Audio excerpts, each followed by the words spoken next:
ಭುವನ್, ಈ ಸವಿತಾ ಮತ್ತೆ ಕಮಲಮ್ಮ ಕಾಣಿಸ್ತಾ ಇಲ್ವಲ್ಲ, ಎಲ್ಲಿ ಹೋದ್ರು? ದನಿಗಳೇ ಅವರು ಮೇಲ್ಗಡೆ ನಿಮ್ಮ ರೂಮ್ ಕ್ಲೀನ್ ಮಾಡ್ತಿದ್ರು ಅನ್ಸುತ್ತೆ. ರೂಮ್ ಕ್ಲೀನ್ ಮಾಡ್ತಿದ್ದಾರಾ? ಸರಿ, ರೂಮ್ ಕ್ಲೀನ್ ಮಾಡಿದ್ದು ಸಾಕು, ನಾನು ಕರಿತಿದ್ದೀನಿ ಅಂತ ಹೇಳು. ಹೋಗು. ಸರಿ ದನಿಗಳೇ.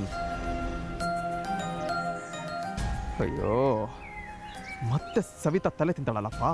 ಯಾಕೋ, ಏನಾಯ್ತು? ಏನಿಲ್ಲ, ಈಗ ಹೊರಡ್ತೀನಿ ಈಗ. ಬೇಗ. ಹಾಂ. ಅವ್ರ ಕೈಗೆ ತಗಲಾಕೊಳ್ಳದೆ ಹಾಗೆ ವಾಪಸ್ ಬಂದರೆ ಸಾಕು. ನಾನು ಶಿವನೇ ಕಾಪಾಡಪ್ಪ. ನನ್ನ ಹೊಟ್ಟೆಯಲ್ಲಿ ಹುಟ್ಟಿದ ಮಗಳು ನನಗೇ ಬೈದ್ಬಿಟ್ಟೋದ್ಲು. ಎಷ್ಟು ಧೈರ್ಯ ಇವಳಿಗೆ!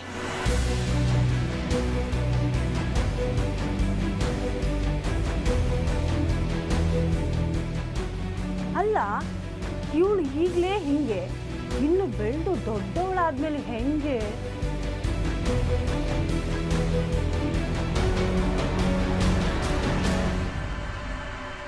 ಕಮಲಮ್ಮ,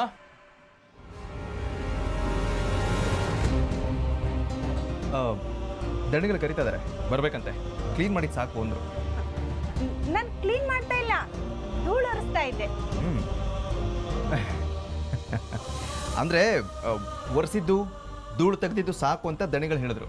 ಹಾ, ಈ ಸವಿತನ್ಗೆ ಇವತ್ತು ಸರಿ ಮಾಡ್ತೆ. ಯಾಕೇನಾಯ್ತು? ಎಂತ ಇಲ್ಲ, ಈಗಿನ ಕಾಲದ ಮಕ್ಕಳು ಅಪ್ಪ ಅಮ್ಮನಿಗೆ ಬೆಲೆನೇ ಕೊಡೋದಿಲ್ಲ. ಎಂತ ಮಾಡೋದು? ಹೆತ್ತಿದ ತಪ್ಪಿಗೆ ಎಲ್ಲ ಅನುಭವಿಸ್ಬೇಕು. ಎಲ್ಲ ನನ್ನ ಕರ್ಮ. ಬನ್ನಿ ಬನ್ನಿ.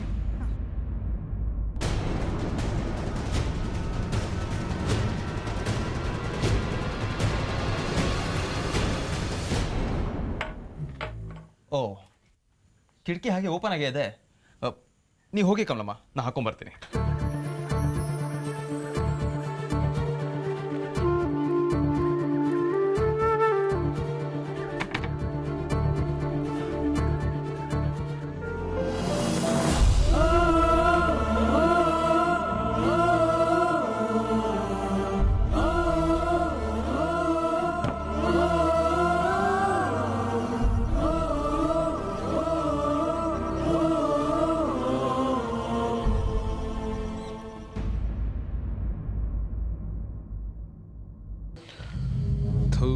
ದಿನ ಅದೇ ಸುದ್ದಿ, ಅದೇ ಕೊಲೆ, ಅದೇ ಸಾವು, ಅದೇ ದರೋಡೆ.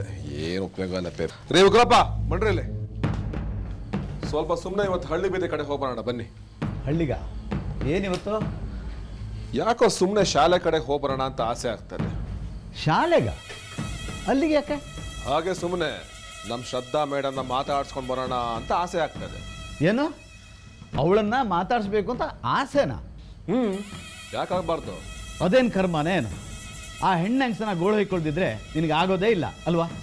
ಹವ್ವ ಮೇಂಟೈನ್ ಮಾಡ್ತಾ ಇರಬೇಕು ಉಗ್ರಪ್ಪನವ್ರೆ. ನೀವು ಮುದುಕ ಆಗಿ ಎಲ್ಲಾ ಬಿಸಿನೂ ಕಳ್ಕೊಂಡಿದ್ದೀರಾ, ಆದ್ರೆ ನಾವ್ ಹಂಗಲ್ಲ, ತಿಳ್ಕೊಳ್ಳಿ. ಬಚ್ಚಲ್ ಮನೆ ಬೆಂಕಿ ಯಾರೋಬಾರ್ದು ಅಂದ್ರೆ ಏನ್ ಮಾಡ್ಬೇಕು ಹೇಳಿ? ಕೆಂಡಕ್ಕೆ ಬುಸ್ಸು ಬುಸ್ಸು ಅಂತ ಗಾಳಿ ಊದ್ಬೇಕು.